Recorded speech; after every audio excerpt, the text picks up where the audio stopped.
Buenas tardes, otro jueves más, estamos aquí en Entrevistas Perrunas, soy Dani de Educación Canina y bueno, estas entrevistas que hacemos para acercaros un poquito a diferentes personas del mundo del perro, de la educación canina, veterinaria, etología, de un montón de parcelitas de este mundo del perro y hoy tenemos muchísima suerte porque estamos ya cruzando el mar incluso a otro país, a Inglaterra. Y tenemos la suerte de tener a Chris, que es educadora canina y trabaja en Inglaterra en una protectora grande que se llama Dog Trust. Y bueno, ha tenido a fe de dejarnos un huequito, de sacar un huequito para hablar con nosotros y pues que le pregunte cómo funcionan un poco las cosas allí, cómo es su trabajo allí. Así que bienvenida, Chris, ¿qué tal estás? Muchas gracias, muy bien. Pues nada, gracias por venir ya te empiezo a preguntar cositas. Ya entramos en materia, que si no después, como siempre, se nos van las entrevistas a 1 hora y media y la gente acaba hasta las narices de mí de que hable.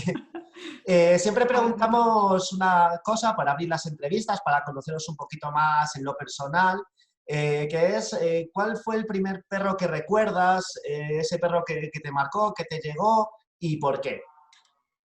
A ver, yo es que siempre he sido muy loca de los perros. Yo recuerdo que los tenía que ver con las manos, además, que no sé cómo las tengo todavía, porque iba como las cosas locas.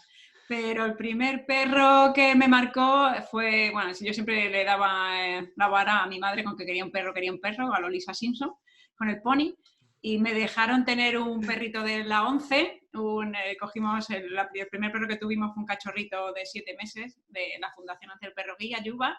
Y eso fue alucinante, porque era en plan de no solo tener perros, sino encima contacto con la educación, ¿sabes? Que te podía ganar la vida trabajando con perros y yo creo que eso me marcó para lo que estoy haciendo ahora, vamos, es alucinante. Pues sí, ya desde de primeras ya tener ese contacto con ese entorno es curioso. Luego te formaste como educadora canina y empezaste a trabajar en protectoras de la Comunidad de Madrid, si no me equivoco. ¿Cómo fue esa experiencia, ese trabajo en las protectoras? Pues me supongo que a ti te habrá pasado lo mismo. Te sacas el curso de educador, tienes toda la formación teórica. Yo no tenía perro en aquel momento y era en plan de, uy, yo necesito, ¿sabes? Necesito practicar. Y entré en una protectora pequeñita que había en Boadilla y a partir de ahí pues fui pasando de una protectora a otra hasta que llegué a Majadahonda, al CICAM, y ahí ya conseguí trabajar como parte del equipo. Vale. ¿Y fue la protección animal? O sea, ¿qué fue antes? ¿Fue por la protección animal que decidiste formarte como educadora porque querías ayudar a los perros, pero desde la protección animal o fue al revés? La verdad es que no había hecho, siempre era en plan de, uy, me quiero hacer voluntaria, pero nunca llegué a ser voluntaria hasta que me saqué el curso y me enganchó. El ver cómo le cambian la vida a un perro, he trabajado con clientes y he trabajado en protectora y no tiene nada que ver. Totalmente enganchada al mundo de la prote. Vale, y en algún momento determinado hay un cambio en tu vida y vas a Reino Unido. ¿Qué fue lo que te impactó en relación al mundo canino, en relación con España cuando llegaste allí? Bueno, aquí todo es dog friendly. O sea, yo puedo ir con mi perro a cualquier lado, ¿sabes? Puedes ir de vacaciones, puedes ir al bar, están aceptados en cualquier lado. La gente, la verdad es que no se ven, afortunadamente no se ven tantos perros abandonados en la calle. Aquí ven un perro abandonado en la calle muy raro. La gente tiene muchísimos perros y tiene mucho cuidado por ellos. Sí que es cierto que hay alguna oveja negra, como en todos los lados, pero en general el cuidado que se tiene de las mascotas no hay color con España. Es un miembro de la familia. Sí, ahí hay un nivel de concienciación muy diferente. Como decía antes, ahora estás trabajando en DogTrust, que es una protectora muy grande, que tiene sedes por toda Inglaterra, bueno, incluso en Irlanda me comentabas.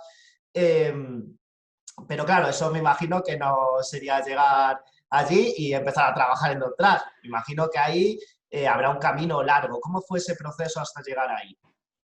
Pues la gracia es que cuando nos decidimos mudarnos al Reino Unido, yo había visto ya la oferta de trabajo para el puesto que tengo y fue un plan de, sería maravilloso, ¿sabes? Poderme ganar la vida, ¿sabes? Trabajando de educadora en un centro de estos, pero no fue llegar y besar el santo para nada. Empecé de cero otra vez, de voluntaria, mientras trabajaba en un restaurante español, ¿sabes? O sea que no han regalado nada, ¿no?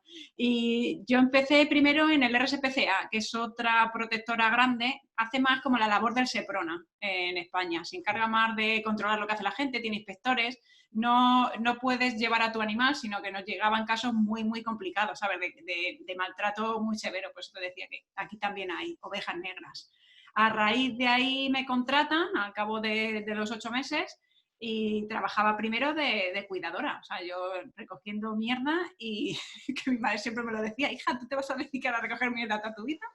Así que así empecé, y paseando perros. Y poco a poco me gané el respeto y el puesto de era la persona a la que ir cuando teníamos problemas con algún perro, cuando alguien necesitaba ayuda. Acabé haciendo la función de educadora sin que me lo pagasen.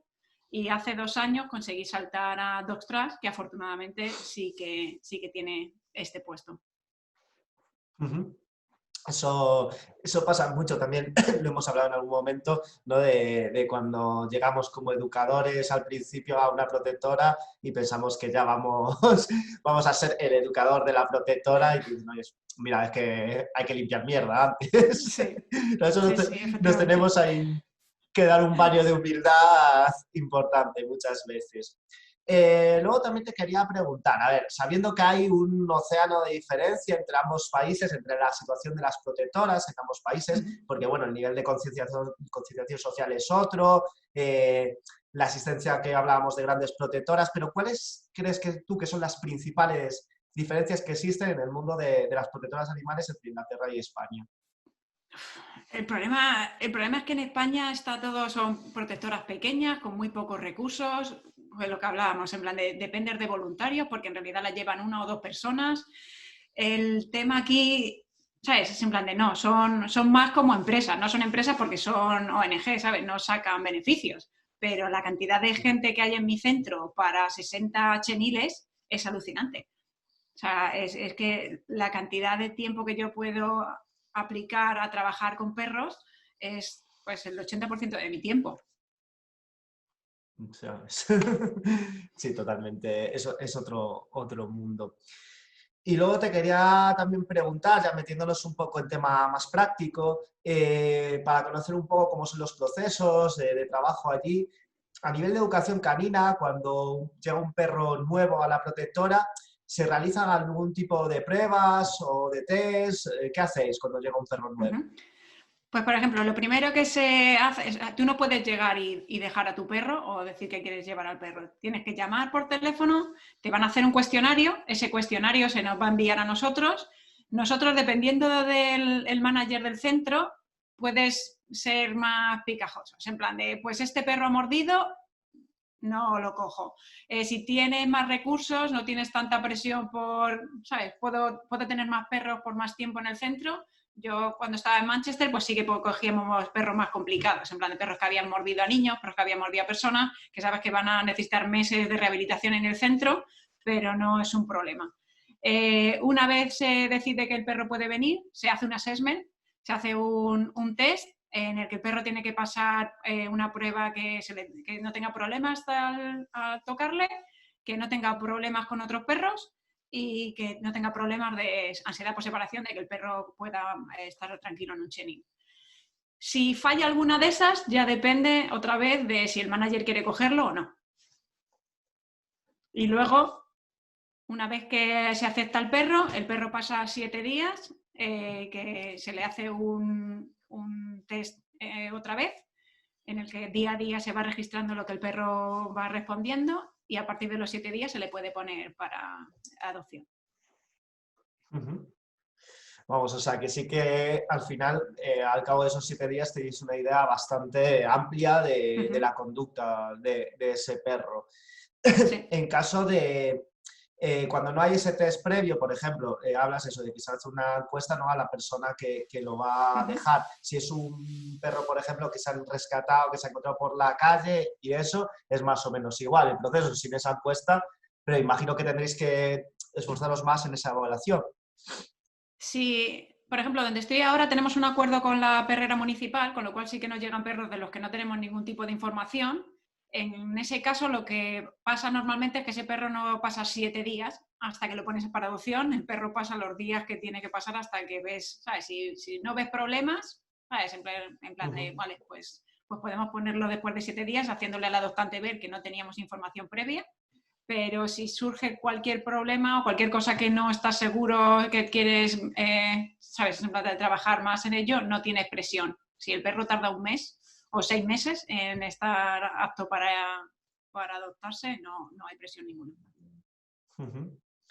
Joder, qué gozada, ¿no? En ese sentido, tener a disposición eso, ¿no? Para trabajar. Al final, también me imagino que se respetan mucho los tiempos del perro, porque claro, un Ujú. perro que llega a una protectora, los niveles de estrés y de conductas inhibidas pueden ser muy bestias. Sí, Vale. efectivamente. Luego también, bueno, estuvimos hablando, cuando hablamos en privado, de los diferentes puestos que existen en el área de educación canina de la protectora. ¿Cómo se coordina? No sé si nos puedes hablar un poquito de esos puestos y cómo se coordina todo ese trabajo que hacéis y esos grupos de trabajo. Pues para que te hagas una idea, los cuidadores, que son los que se dedican a limpiar los cheniles y sacar a pasear a los perros y hacer algo del trabajo de educación, trabajan en una Ujú. rama totalmente diferente. De hecho, el uniforme es diferente. ¿Sabes? Nosotros somos el equipo azul, ellos son el equipo verde. Nuestro trabajo va completamente independiente desde las oficinas. A ver, ¿quieres subir? ¿Quieres venir aquí o qué? A ver, está la gata que no sabe si quiere aparecer en pantalla o no. Que Pues eso, es en saludar. plan de... Directamente es un departamento diferente que se encarga de toda la educación. Y en mi centro, que te decía, tenemos 60 cheniles, es el mayor equipo de educadores que hay en la Prote, porque tenemos 4, bueno, aquí viene todo el mundo ahora, viene el perro también, tenemos 4 Que salir. rehabilitadores, que son los que están directamente trabajando con los perros. Luego está mi compañero y yo, que somos ayudantes de educadores, que en realidad, bueno, en plan de, somos ayudantes pero hacemos el mismo trabajo que el educador. 2 educadores y mi jefa, que es también educadora, que es manager de todos los educadores. Fuera del centro tenemos el senior entrenador, que es al que puedes contactar si el perro es más complicado, si la situación, sabes, en plan de es un poco más, necesitas un poco de experiencia, puedes contactar a esta persona. Y luego aparte tenemos el equipo en las sedes centrales, ¿sabes?, que se encarga de hacer todo lo que es los seminarios, toda la información con la que nosotros formamos a los cuidadores. O sea, que hay un equipo completamente dedicado a educación. Sí, además incluso te creí entender que hay voluntarios a los que tú das tareas específicas de conducta, ¿no? Para que vayan Ujú. trabajando a los perros.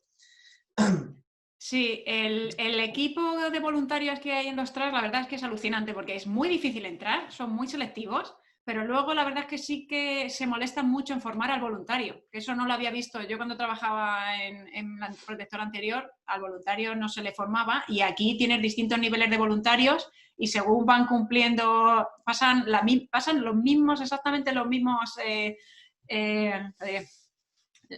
se les enseña exactamente igual que a los cuidadores, y según van alcanzando niveles se les permite hacer cosas como desde a enseñar a poner el bozal al perro, a bañarles, no sé, ¿sabes? En plan de cosas que en realidad están muy envueltos con la educación. Pasear sin tirar de la correa, o sea que sí que pueden aportar mucho. Ujú. Sí, eso al final son cosas que a veces también nos olvidamos, ¿no? De que hay que, dentro de una propia protectora, debería Uh haber -huh. unos conocimientos para poder incluso bañar a un perro o a lo que comentas de salir a pasear, ¿no? Que Uh -huh. pasaba muchas veces que llegas a la protectora y los perros llevan un material inadecuado, se ven pues Sí. cada vez menos, pero collares que no se deben utilizar y demás. Luego, una de las problemáticas, quizás la problemática más importante que pueda haber en una protectora en cuanto a los propios perros es el estrés, son los niveles tan altos de estrés que se manejan y que tienen los perros. ¿Cómo lo trabajáis vosotros? ¿Tenéis protocolos específicos para trabajar esto? Pues desde tener zonas habilitadas para perros que son más nerviosos, porque, por ejemplo, lo que tiene mi protectora es que todavía son cheniles que están abiertos al público. O sea, el perro está detrás de una mampara de cristal y tú puedes decidir, pues me gusta este o no, ¿sabes? La gente viene a veces como si fuese el zoo. Pero ahí solo están los perros que realmente pueden aguantar ese tipo de interacción con una persona y lógicamente no pones a los perros que te acaban de llegar. Entonces tienes una zona de incautamiento, digamos, el perro que acaba de llegar y está controlado por la misma gente. El perro siempre está con más o menos las mismas personas para intentar evitar que tenga mucha gente al principio y no haga el vínculo con ellos. Luego hay otras zonas en las que tenemos lo que llamamos el bloque de educación, que es un chenil, que en realidad el chenil no es muy grande, pero ese chenil tiene acceso a un patio únicamente para este perro. O sea, que si el perro, por ejemplo, es nervioso, tú no necesitas entrar al chenil, porque el perro puede salir al patio y puede tener todo el espacio del mundo ahí. Con lo cual eso te permite, ¿sabes? Un perro que está muy estresado porque el chenil es pequeño y no le gusta interactuar con la gente, le puedes poner ahí y el perro, ¿sabes? Puede estar a sus anchas y con un mogollón de espacio para evitarte.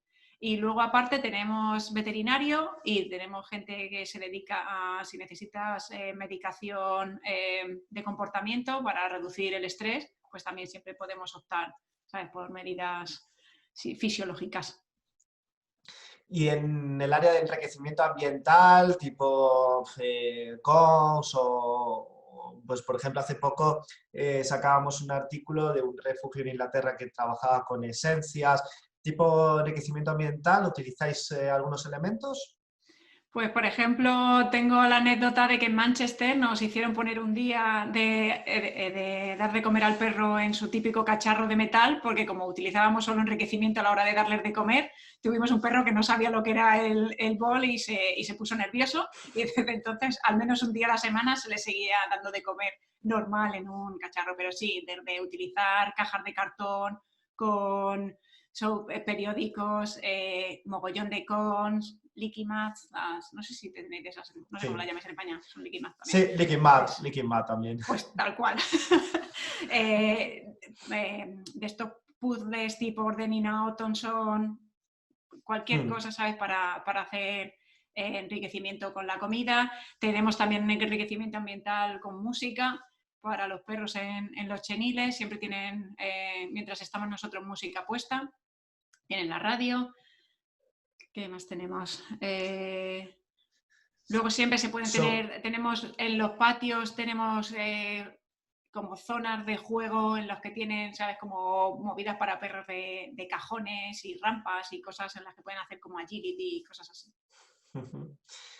sobre eso que comentas de la música, que me ha llamado la atención, ¿utilizáis algún tipo de música en especial? ¿No? Que se habla muchas veces que no se deben utilizar música con instrumentos de viento, por ejemplo, que la música clásica puede relajar más, o simplemente es poner música y ya está.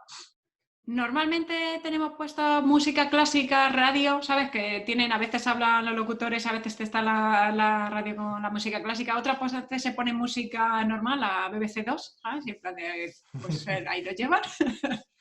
Con lo cual es en plan de, a veces no sabes si se hace más para los perros que para los educadores o los limpiadores, pero bueno, sí, es un poco, hemos tenido discusiones en plan de si lo dejas puesto siempre se está haciendo enriquecimiento, al fin y al cabo el perro se habitúa, pero bueno, por lo menos amortigua un poco que el resto de los perros esté ladrando. Sí, sí, y yo, por ejemplo, sí que es cierto que lo he notado en pruebas que he hecho en mi casa, con mis perros, incluso con clientes, que la música sí que puede ayudar en temas de reducción de estrés. Incluso haciendo ya friqueces que ya son muy difíciles de hacer en la protectora, como musicoterapia, puede funcionar muy bien.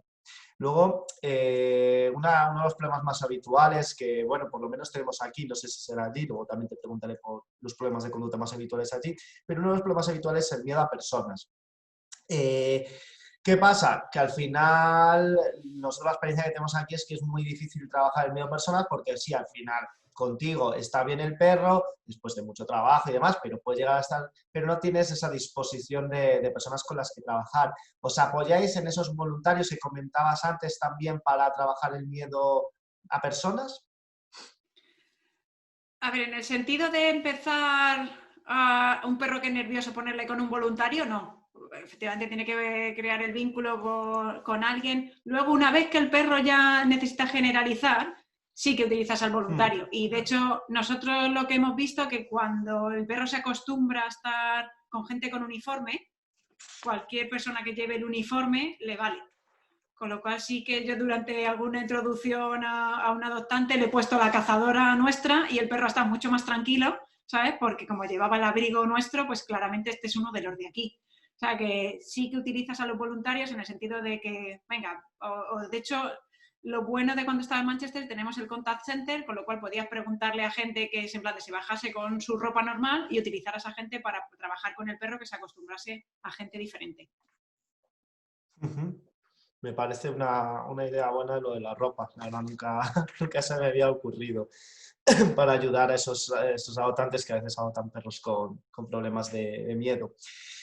Luego, bueno, nos comentabas un poquito esa infraestructura para perros un poco más nerviosos. Aquí también es otro de los problemas, ¿no? Al final, la falta de recursos muchas veces no nos permite tener patios de seguridad. ¿Vosotros disponéis, aparte de ese patio que has dicho, que conecta directamente con Chenil, aparte de eso, en infraestructuras, ¿hay algo más que se pueda diferenciar a lo que vemos habitualmente aquí? Si la disposición de los cheniles o un patio todavía más seguro. A ver, nosotros tenemos patios completamente seguros. El sitio en el que estoy ahora tiene un campo vallado seguro que es enorme. O sea, tiene como, no sé si son hectárea y media. O sea, es como estar en el parque y soltar al perro, solo que está vallado. Es tan grande que es ridículo. O sea, es en plan de, pero aquí ha habido algún perro que no ha querido volver y la habéis dejado aquí. Y luego aparte sí que hay muchas... Lo que pasa es que esto depende de dónde esté el centro, porque como bien has dicho, están repartidos por todo el Reino Unido, con lo cual, dependiendo de en qué sitio esté, por donde trabajaba antes en Manchester, por ejemplo, no teníamos zona de césped. Es muy céntrico y lo único que teníamos eran 9 patios, que sí, eran diferentes y algunos tenían incluso fuentes de agua interactivas con los perros, pero no tenías una zona en realidad como esta que te digo que aquí tenemos, que es un parque, ¿sabes? Todo césped enorme, grandísimo. Entonces estás limitado. Hay zonas que tienen mucha suerte porque están en una zona tranquila, pero tienes problemas luego a la hora de que el perro se da en adopción y está acostumbrado a vivir en una zona muy tranquila. Y luego tienes zonas que son muy en la ciudad y hay perros que no pueden tolerar eso. Mira, ahora que mencionas eso, aquí pasa mucho, ¿no? El tema claro, las protectoras aquí en ciudad creo que no existe ninguna, están todas a las afueras donde el terreno es más barato y donde te dan un núcleo zoológico. Y pasa un montón, yo eso me lo encuentro un montón, pues que al final son perros que llegan a la ciudad y tienen unos ruidos terribles a coches, a ruidos. ¿Cómo lo enfocáis vosotros eso? Pues una cosa que podemos hacer aquí es hacer transfer. Podemos cambiar al perro de ubicación. Si yo tengo un perro que no puede soportar estar cerca de núcleo urbano, le mando a un centro que está más tranquilo y ahí empiezas a trabajar con el perro, ¿sabes? Intentando acostumbrarle a una zona, ¿sabes? Más relajada. Lógicamente, si no te puedes permitir eso, el perro está, ¿sabes? Estás inundado y difícilmente vas a poder hacer nada con él. Aparte de otra cosa que ya hablábamos, es que tenemos la suerte de que puedes elegir adoptante. O sea, muchas veces es en plan de este perro, ¿sabes? Necesita un entorno muy rural, sin carreteras al lado y realmente, ¿sabes? Es cuestión de, como no tenemos prisa, podemos esperar el tiempo hasta encontrar a esa persona y no se le fuerza al perro a tener que enfrentar, ¿sabes? Cuando no es capaz de soportarlo. Ujú. Claro, es que eso te da una facilidad bestial a la hora de trabajar determinados problemas. Precisamente eso que mencionas de que podéis elegir al adoptante va muy vinculado a esa concienciación social que existe en Inglaterra. Y te quería preguntar respecto a esto, ¿existen proyectos de concienciación que surgen de Dog Trust? O sea, campañas, además, bueno, estáis oyendo por detrás a Apache que se ha despertado después de todo el día durmiendo, pero bueno, si no se calma, cerraré la puerta. Pero existen campañas, proyectos que surjan de otras a la hora de concienciar a la gente, a la población. A ver, tienen diferentes proyectos. Por ejemplo, tenemos una área de educación para personas que lo que se dedican es ir a dar charlas a niños además tienen seleccionado cuál es la mejor edad para hablar a los niños sobre cómo cuidar de sus perros y la mejor forma de hacer de mantener el bienestar, y van a dar charlas a colegios regularmente. Luego tenemos proyectos de ayuda, por ejemplo, hacen lo típico que dan vales de concienciación para que castres a tu perro, para que le pongas el microchip, que es obligatorio. Puedes llevarlo al veterinario, a veces aquí también le puedes hacer el chequeo y es gratuito.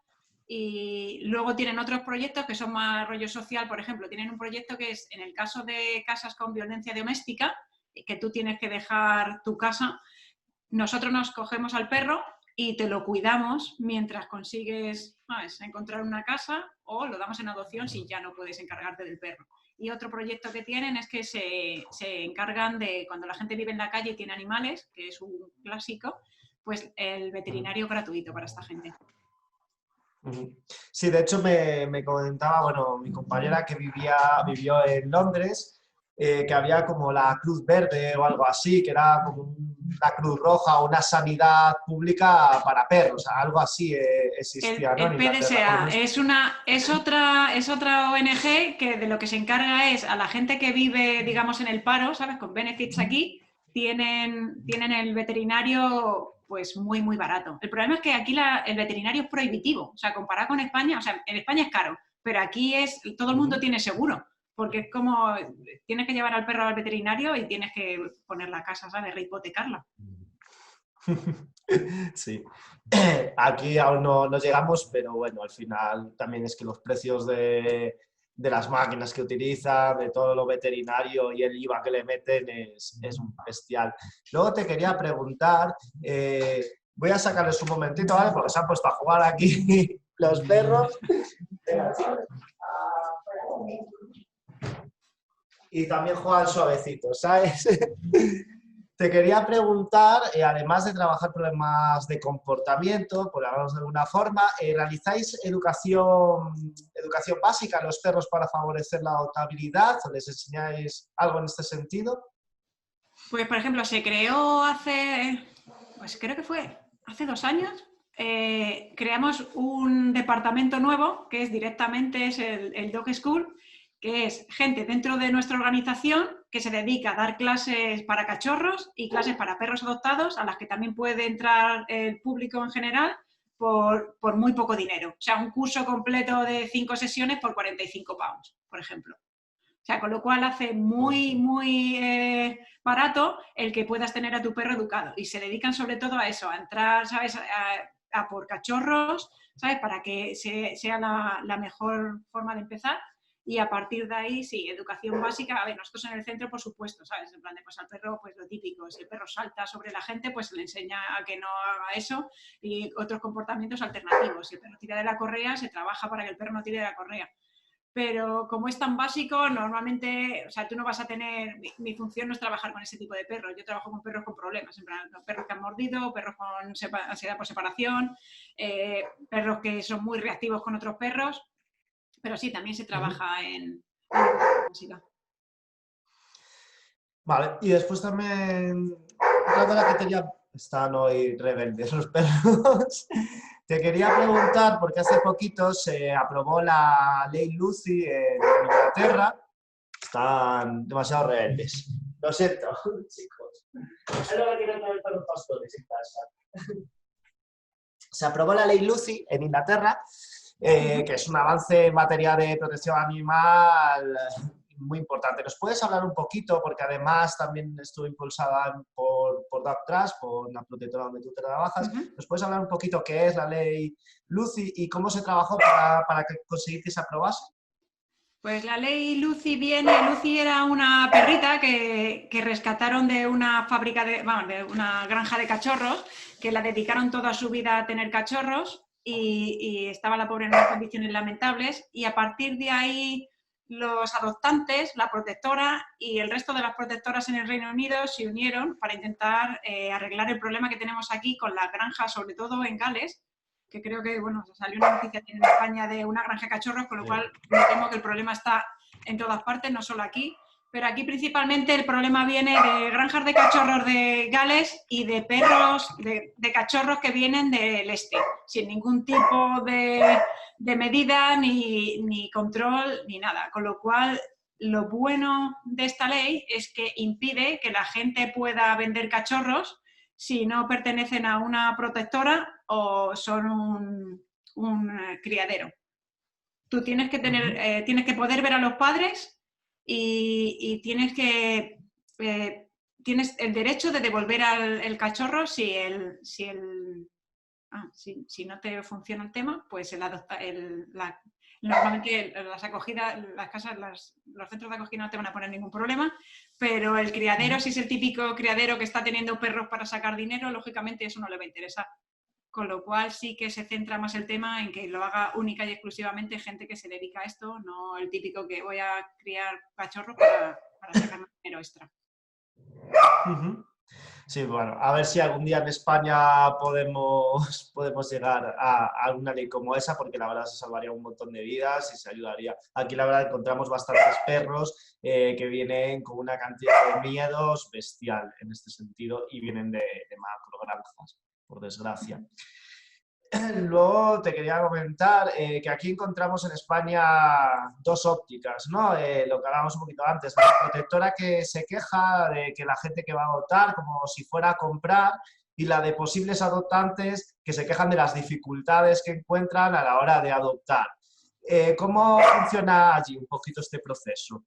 Yo les diría que se viniesen aquí porque, vamos, aquí te sacan, tienes que traer hasta las nóminas del banco. El proceso no tiene nada que ver. Aquí tú, sí, rellenas un cuestionario muy exhaustivo, luego tienes que pasas un proceso de selección, tal cual, y de lo que se trata es de realmente encontrar a la persona adecuada para el perro que tienes. Como he dicho, es en plan de, si el perro no tiene ningún tipo de problema y el perro fácil, pues sí, probablemente puede ir con alguien, ¿sabes? Que es en plan de, pues luego le podemos mandar a hacer un curso y va a ser suficiente. Pero para el tipo de perros con los que trabajamos, con muchos problemas, que necesitan a alguien muy involucrado, necesitas tener muy claro que esa persona sabe lo que se está llevando a casa. Sí, al final ahí también tenemos que hacer mucho trabajo, ¿no? Yo creo que al final un poco se basa todo en eso, en la concienciación y cómo entendemos un poco al perro. Luego, te quería preguntar también cuáles son las mayores dificultades que te has encontrado allí al trabajar como educadora, ¿no? Los mayores retos. Los mayores retos aquí, sobre todo, es encontrar... ¿Cómo decirte? Entiendo que la gente solo es capaz de ponerse en situación de cosas que comprende, con lo cual es en plan de, es difícil, como estaba diciendo, es en plan de yo tengo un perro que sé lo complicado que puede ser y hacerle ver eso al adoptante a veces es muy complicado porque tú solo tienes la experiencia que tienes, en plan de, y lo único que puedes comparar es con lo que has tenido previamente. Con lo cual, cuando tú le estás contando a un adoptante cosas, es en plan de, pues tienes el típico adoptante que te está diciendo sí, sí, sí, sí, y por uno le entra y por otro le sale, o piensa que el amor todo lo puede y es en plan de, oh, voy a adoptar a este perro y tiene la idea de que va a ser todo maravilloso y cuando se llevan el perro a casa se encuentran con que, ¿sabes? En plan de, no, necesito un periodo de adaptación que según con qué perros, el periodo de adaptación puede ser muy largo y estamos hablando 6 meses, un año. Para la gente eso es como un año. Sí, bueno, y si tienes la suerte de como tengo yo con mi perro, pues aquí está 5 años y aquí seguimos todavía. Con lo cual, es en plan de no te puedes hacer una idea. Y eso probablemente es el mayor, la de mayor dificultad. Sí, al final, incluso eso, cómo explicarle a una persona y decirle, no, es que esto lo vas a tener que trabajar toda tu vida, o sea, toda la vida del perro, ¿no? Que eso sí, lo he notado muchas veces, ¿no? Al llegar a una casa, ¿no? Que se esperan que sean las 5 claves, ¿no? Con estas 5 claves o con estas 10 sesiones se va a solucionar y es como, hay cosas que sí, pero hay otras cosas que que no, y que a mí me pasa mucho con una de mis perras, Circe, que tiene un instinto muy salvaje, porque ya ha vivido por el monte, ha sobrevivido cazando y demás, y yo sé que es una perra que jamás va a poder gestionar bien a los gatos, porque para ella le sale instintivo comérselos. Entonces sé que es un trabajo de mantenimiento durante toda su vida. Es difícil a veces explicarle eso a la gente. Luego, un aspecto muy importante al final de nuestro trabajo es la formación, porque como siempre digo, ahora mismo en educación canina vemos la punta del iceberg y tenemos que aprender mucho y surgen nuevas teorías cada día, gente que está investigando y demás. Dentro de tu protectora, os ayudan en esa formación, en que sigáis ampliando vuestros conocimientos para poder trabajar, os proponen cursos o cómo va el tema de la formación allí. Pues se preocupan mucho de nuestra formación, nos permiten, tenemos cursos presenciales que podemos hacer, por ejemplo, yo el año pasado hice una semana que fui a otro centro para trabajar, ¿sabes? Aprender más técnicas, que te pulen un poco, es en plan de esto lo puedes mejorar así o así, o venga, vamos a trabajar un poco con el clicker y ver cómo te apañas, o vamos a hacer un programa para rehabilitar a este perro y cómo lo harías, con lo cual tienes a gente, ¿sabes?, más senior y que te puede ayudar con todo eso. Tenemos cursos regularmente que viene nuestra educadora senior y nos da, ¿sabes?, en plan de, pues vamos a trabajar más enriquecimiento, vamos a hacer más, ¿sabes?, en plan de cómo trabajar con reactividad. Y luego aparte nos dan, como la protectora es bastante grande y colabora con muchas asociaciones y cosas así, nos dan webinars de estos gratuitos, en plan de, pues, es en plan de la Asociación de Etólogos del Reino Unido, pues saca este seminario, ¿sabes?, de un webinar al que te puedes apuntar de forma gratuita. Y una vez al año, lo que pasa es que este año lo han tenido que cancelar por el coronavirus, nos llevan de congreso y nos traen a ponentes, todo, ¿sabes?, pagado por el curro. Vamos, o sea, que al final os estáis continuamente actualizando en ese sentido. Sí. Pues, no, está muy bien. Y bueno, volviendo al tema perros, lo que te quería preguntar, te decía antes, aparte del miedo a personas, ¿cuáles son los problemas más frecuentes que existen allí? Porque, por ejemplo, aquí quizás lo que más nos encontramos es eso, es el miedo a personas por maltrato, por ejemplo, y también, por ejemplo, mucha reactividad a perros. También depende si es un entorno más rural o un entorno más urbano. Yo cuando vivía en Madrid quizás me encontraba más reactividad, pude perros que venían de peleas, historias así. ¿Cuáles son los problemas más comunes que os encontráis allí? Pues aquí te diría sobre todo reactividad a perros y mucha ansiedad por separación también. Mucha gente que te trae al perro porque es que al perro no le puedes dejar solo y en lugar de trabajar con el perro, pues se deshace de él. Y además no se dan Sí. cuenta que para trabajar ansiedad por separación en cheniles es horrible, pero horrible. Claro. Eso te iba a decir, ¿cómo enfocáis así la ansiedad por separación dentro de la protectora, dentro del refugio? Pues afortunadamente tenemos muchas casas de acogida. Tenemos otro proyecto que es en plan de puedes tener casas de acogida y normalmente ese tipo de perro lo tenemos en lista de espera hasta que lo podemos colocar en una casa de acogida. Porque es que al perro lo revientas y lo pones en un chenil 23 horas solo. Sí, sí, sí. Yo lo he visto, vamos, y es al final acabar en pues, una especie de inundación, de bloqueo total del perro después de haber intentado tal. Y después una un poquito más peliaguda que te quería preguntar. ¿En qué sentido crees que deberíamos avanzar en España para poder llegar a tener protectoras o que nuestras protectoras pudieran llegar a tener lo que tiene Doctras, ¿no? Esas instalaciones, ese equipo de educadores, quizás así. Quizás hay cosas que podamos ir aquí implementando para, para llegar a eso. Pues fíjate, aquí te daría la vuelta a la tortilla. A mí me gustaría que en España no se llegasen a tener protectoras como dos trans, porque a mí me parece que es una cosa que tiene que hacer el Estado, ¿sabes? Es en plan de, el Estado debería preocuparse por el bienestar animal, no solo en plan de tengo una perrera, me quitas al perro de la calle, me le limpia, me lo das de comer y ya está. No, a ese perro le tienes que rehabilitar para poderle encontrar una casa. Y ahí es donde podríamos hacer la diferencia, porque el problema es que en el Reino Unido todos los servicios sociales se los cargó Thatcher y por eso la gente dona tanto. Por ejemplo, lo tienes que sacar extra del bolsillo de la gente para poder ayudar a todas las causas que quieres. En España no sé yo si sería posible el concienciar a tanta gente a donar para mantener una protectora así de grande. O sea, ten en cuenta que el presupuesto de mi protectora son 100 millones de libras. O sea, es Sí. alucinante, ¿sabes? En plan, es muy grande. Entonces, lo que se necesitaría es que el Estado, igual que se preocupa, ¿sabes? Es en plan de tener centros, que no se escogiese a la gente que se encarga de cuidar los centros, ¿sabes? En tipo concurso público, solo por lo que cuestan, sino por lo que ofrecen. Con lo cual Sí, ahí sí, es donde creo que totalmente. podríamos hacer la diferencia, ¿sabes?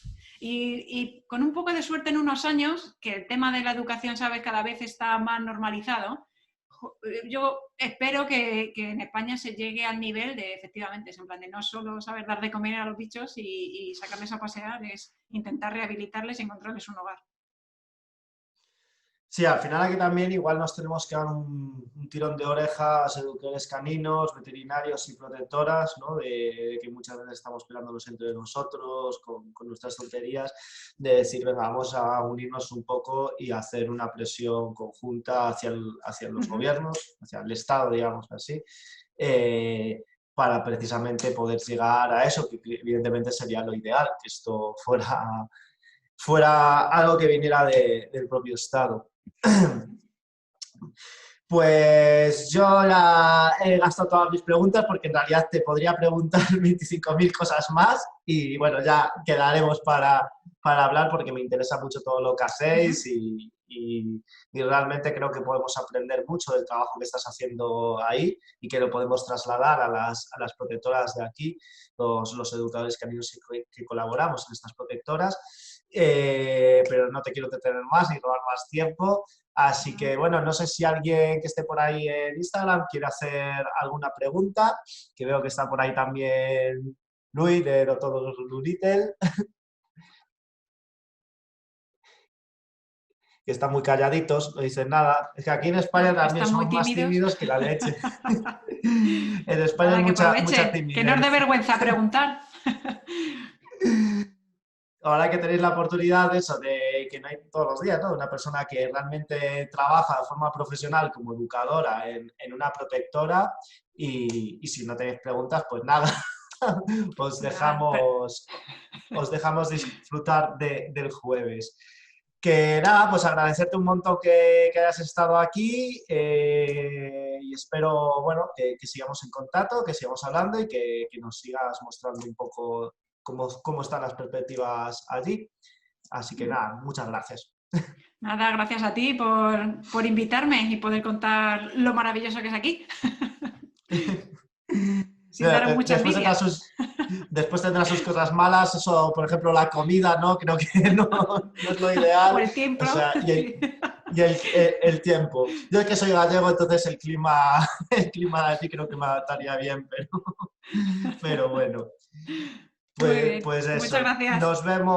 nos vemos en Zoom. Hasta luego, chicos. Muy Muchas bien, gracias hasta a todo el mundo luego. por venir.